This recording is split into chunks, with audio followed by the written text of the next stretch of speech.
What's up everyone, this is KWA, and today I am going to be showing you a mod that I have actually been working on for quite a while now. It has probably been at least a few months, probably. I've been working on and off, but yeah, today the mod has finally been released and I am ready to show it to all of you at home. So yeah, sit back, relax, and watch as I showcase my new mod, Extra Expansions. Alright guys, so to start off with my mod, I will show you on something that had Okay guys, to start off with my mod, I'm going to show you the part that has been floating around in my head for a little while, but I just finally created. Extra Expansions is a mod based on just expanding the vanilla game, adding some cool new features to the game that weren't there before, and I feel like they fit in pretty well. So, let's start off with the alloys. The first alloy here is Electrum. Now, Electrum is, as you can see with these iframes, created with a combination of gold and iron.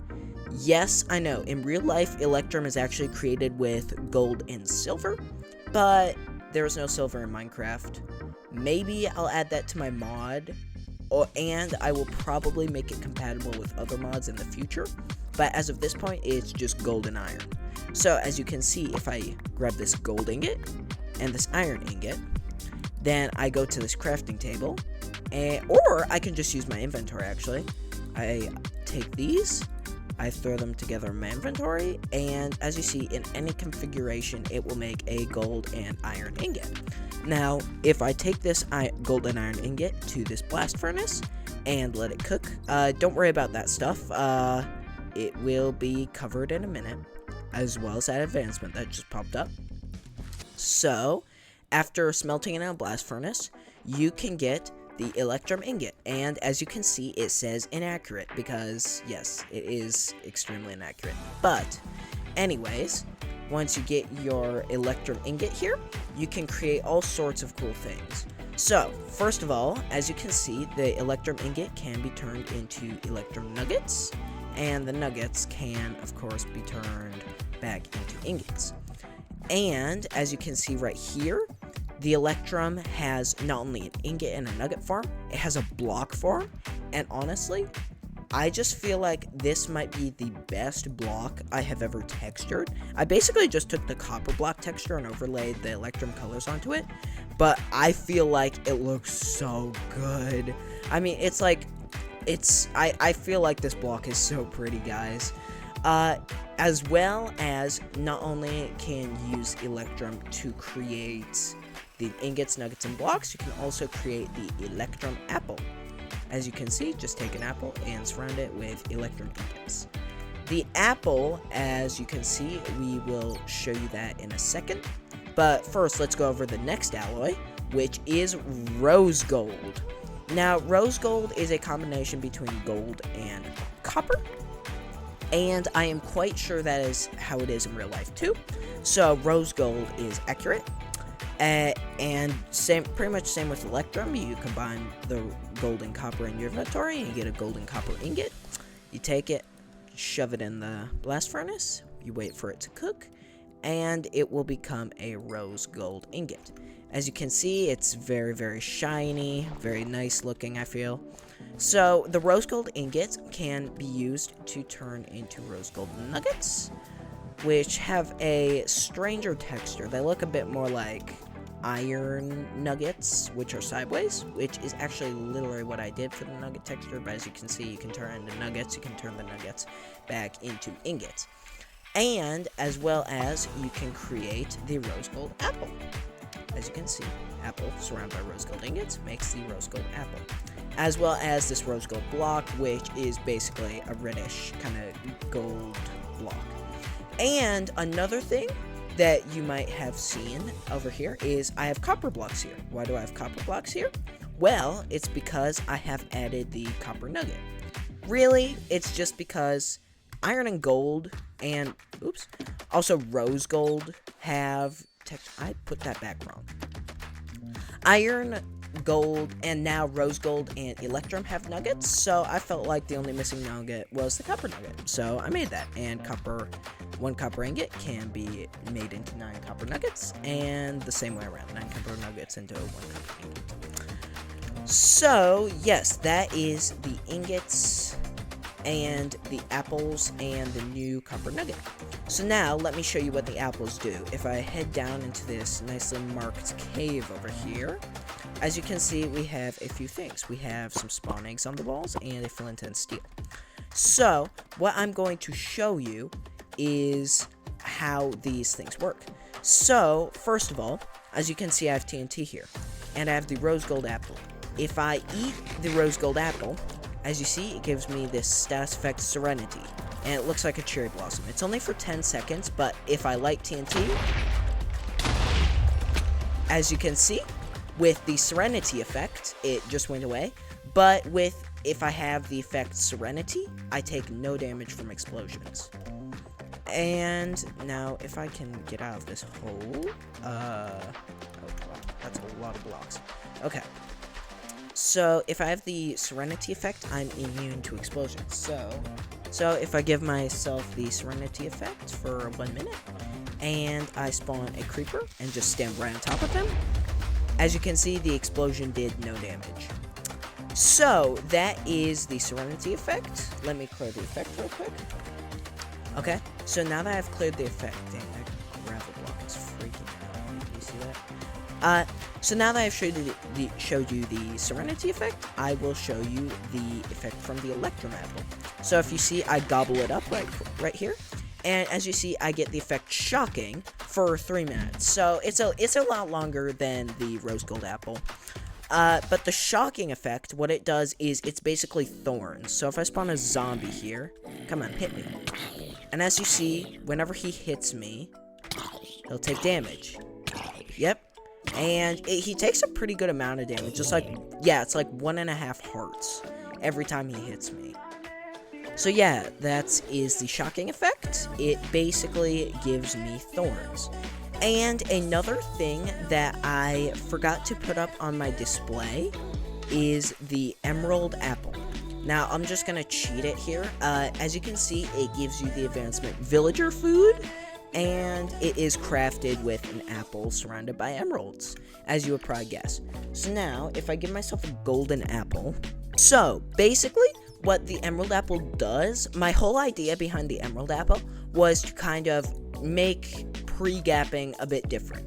Basically, what you do is, if you were going into like a PvP or a combat situation, you would eat a golden apple, and then you would just go in. But I thought that I could probably make it a bit better. Now, what you would want to do is eat the Emerald Apple first, because as you can see, it gives you health boost 3 for 5 minutes. Then, you want to eat your golden apple, and what that would do is it would just regenerate all my hearts. As you can see, I have saturation. I had saturation, but basically, you would eat an Emerald Apple to get extra half row hearts, and then eat a golden apple to not only add 2 more hearts, but regenerate all the hearts that you got extra. So basically, it helps you out in PvP situations. Okay, so now that we have gone over all the status effects, we are going to go over the ores added in this mod. So as you can see, I have set up a nice diamond pickaxe here. And the first ore that we are going to be mining is this new overworld quartz ore. You probably guessed it. As well as I've added advancements for it. And also the alloys. See, gold but rosier. Obtain a rose gold ingot and obtain an electrum ingot. Husbandry. I don't remember adding any advancements in husbandry. But if you also go to adventure, you will see advancements for the electrum apple and the rose gold apple, as well as the emerald apple. And if we scroll down here, I guess it's just quartz now, which is find some overworld quartz ore. Although the item is still called nether quartz. So basically, this ore is pretty common to find. It's a bit less common than iron. But once you mine it, it will currently, I'm going to add a loot table for it soon. Right now, all it does is it gives you 2 quartz and some experience. So you just mine up some of these overworld quartz ores. And they don't give you as much experience as normal quartz ores, but they give you they give you a decent amount, but not as much as quartz ores in the nether. Now, I'm going to show you guys the other ore in this mod, and the reason I removed all my levels is because this ore is entirely about levels. It is the new experience ore. Now, this ore is only found in the end dimension, and it gives pretty much, I'd say, you mine it, and it basically, if you're at level 0, it basically just gives you 1 level per mining.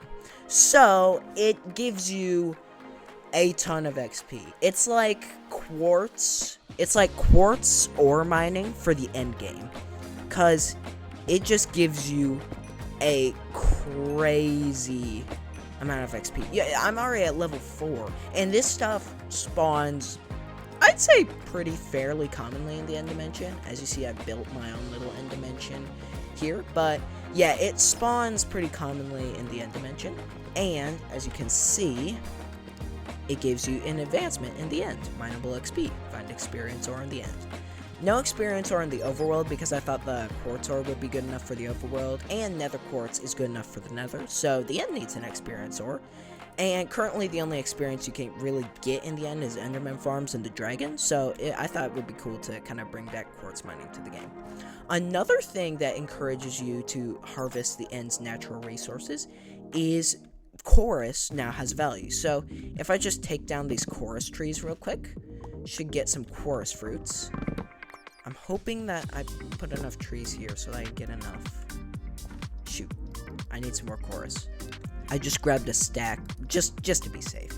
So what you can do with chorus fruit is you can grab chorus fruits from the end dimension, which encourages you to build chorus farms for this item. You grab chorus fruits and golden carrots, which are currently the best food item in the game. You take them to the crafting table, place the golden carrots in the middle, surround them with chorus fruit, and you will get the new chorus carrots.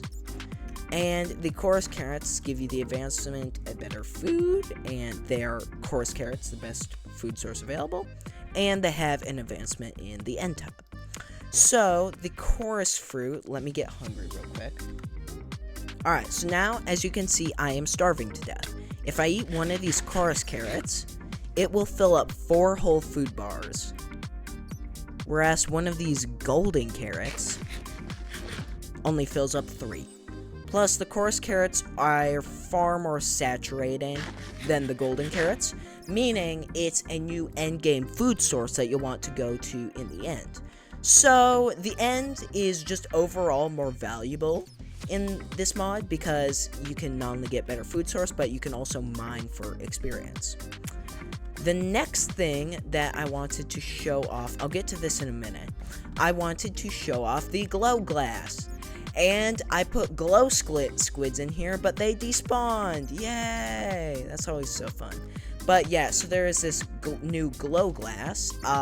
I kind of copied the texture from the mod Deeper Caves because I could not figure out how to make this texture look good at all. And speaking of not being able to figure out, do you want to know how long the Serenity texture took me to figure out? Like 3 hours. And I still couldn't figure it out, so I asked on the mCreator forums, and this absolute legend, which is probably popping up here on the screen, told me how to do it, gave me this wonderful solution, so shout out to you, thank you so much. And also thank you to Deeper Caves for making a beautiful glow glass texture that I took the glass sides design on it because I couldn't figure out how to make it look good. So how to craft this glow glass, as you can see I already kind of have it set up in this chest here. You take glass, you take a glowing sack and surround it with glass, and you get glowing glass. As well as you can use this glowing glass to make glowing glass panes, both of which give off light. They're both light sources. And you can also, I had to do several recipes for this, you can take glass panes and surround a glowing sack with them to make glowing glass panes. So yeah, that's just, it's a nice light source. And I thought it would be very vanilla friendly because, like, why did Mojang add tinted glass and not glowing glass? Mojang added glass that blocks light, but not glass that gives light. So, yeah, I basically just added the obverse of tinted glass. And as you can see, it's a pretty nice light source. Looks good. Looks very glowy, like the glow squid. And, yeah. So, the next thing that I'm going to show you, let me get rid of this real quick, is these. So, first of all, let's get my diamond pickaxe and mine 2 of these. 1.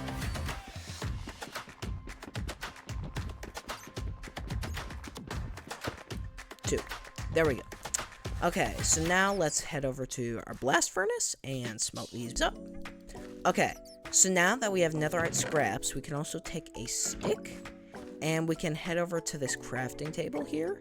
And as you can see, if we place the netherite scrap in the stick, it's a weird configuration right now. I'm going to probably fix it in the next update.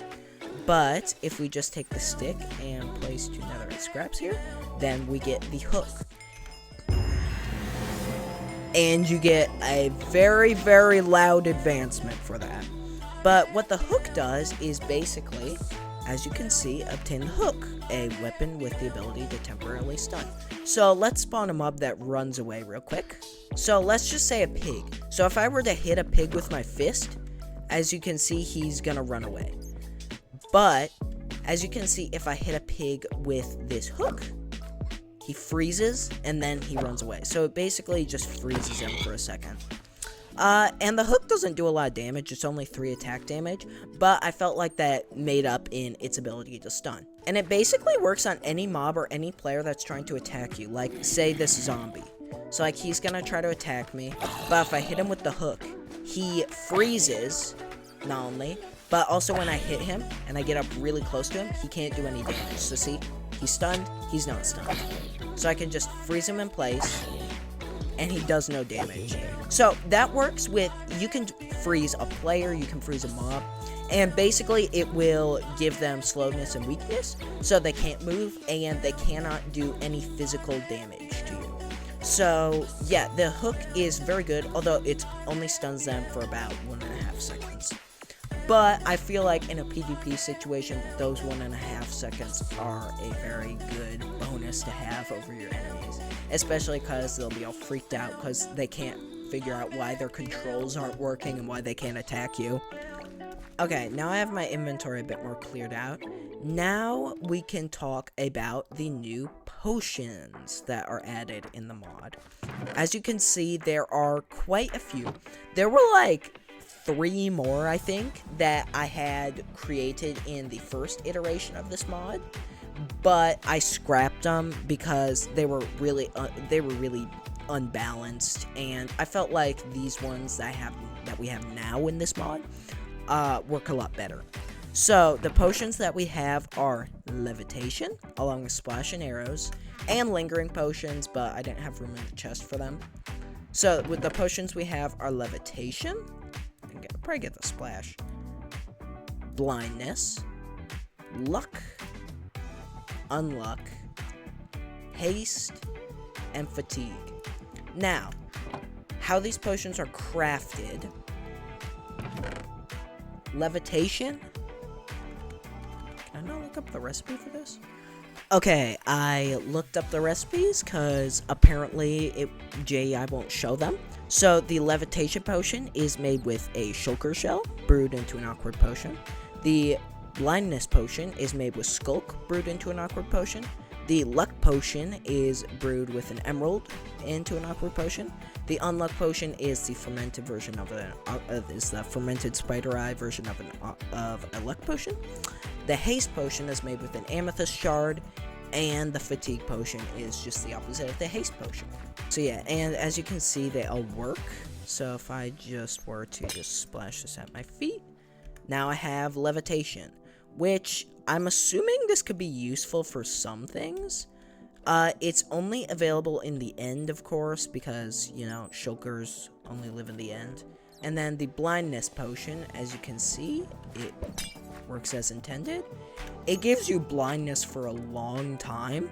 I might be, oh my gosh, that bat. I might be changing it in the future. I might make the timer shorter because this is a long time to be blind. Now, the luck potion, as you can tell, just gives you a luck effect. That's fun. The unluck potion gives you the bad luck effect. The haste potion gives you haste. And the fatigue potion gives you minor fatigue. So yeah, that's just all of the potions currently in it. And yeah, the final things that are in the mod is the music discs. So yeah, I've made 5 music discs for the mod with the Suno AI music generator. Currently, none of them are obtainable in survival, but they might be obtainable in survival in the future. But currently, right now, you can only listen to them in creative. But keep in mind, this mod is going to be consistently, hopefully pretty consistently updated, because this mod is currently a work in progress. This is not all the features I want to add. I want to add a lot more stuff to this. But yeah, this is the first version of extra expansions. And yeah, if you guys would like to, please go to CurseForge and give it a download. It actually does support me on CurseForge if you download my project, so please, if you'd like to, please consider downloading them. And also, if you feel like it, please give a like and subscribe on this video, and I will see you in the next one. Goodbye!